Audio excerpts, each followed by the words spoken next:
ఒక్క ఒక్క వేతన కానీ మన జనాభా ఎక్కువ. మనము ఇతరులు ఎవరైతే ఉంటారో వాళ్ళు ఓట్లు వేసిందని తప్పితే రాజ్యాధికారం మనకు లేదా, ఇంకెప్పుడు వస్తుంది, మనలో చైతన్యం లేదా, అసలు ఉద్యమం ఎందుకు జరుగుతుంది అనేది ఫస్ట్ మనకు తెలియాలి. రిజర్వేషన్ అంటే ఏంటిది అనేది మన జనాభాకు మనం తెలియజేయాలి.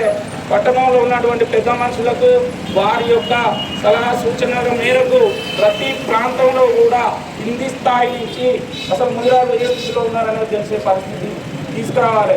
వాస్తవాన్న ఇప్పుడు కొంచెం చదువుకున్న వాళ్ళకు కూడా ముదిరాజులు ఏ పరిస్థితిలో ఉన్నారో మనకు సామాజికంగా న్యాయం జరుగుతూ ఉందా, సామాజిక అవగాహన ఉన్నదా, ఇది చెప్పాలో వదనో తెలియదు. కానీ మా ఊళ్ళోకి వస్తే ఎంతో ఊహించుకున్నాం, జనాభా లేరు.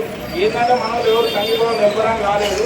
కానీ ఒక చిన్న విషయం ఏంటిదంటే అక్కడ ఉన్నటువంటి వ్యవసాయానికి సంబంధించిన పొలాలలో సరిగ్గా నీళ్లు లేవని పోయిరాట. అంతకుముందు చాలామంది ఉండేది, ఇబ్బందులు పడుతూ ఉన్నారని తెలిసింది. సో అయితే నేను అనేది ఆ ఉద్దేశంతో కాదు, ప్రతి ఒక్కరికి ఇక్కడ కనుక వచ్చినట్లు అయ్యేది ఉంటే అసలు మనం ఏం కోరుకుంటాం అనేది ప్రభుత్వానికి తెలిసేది ఉండేదన్నా.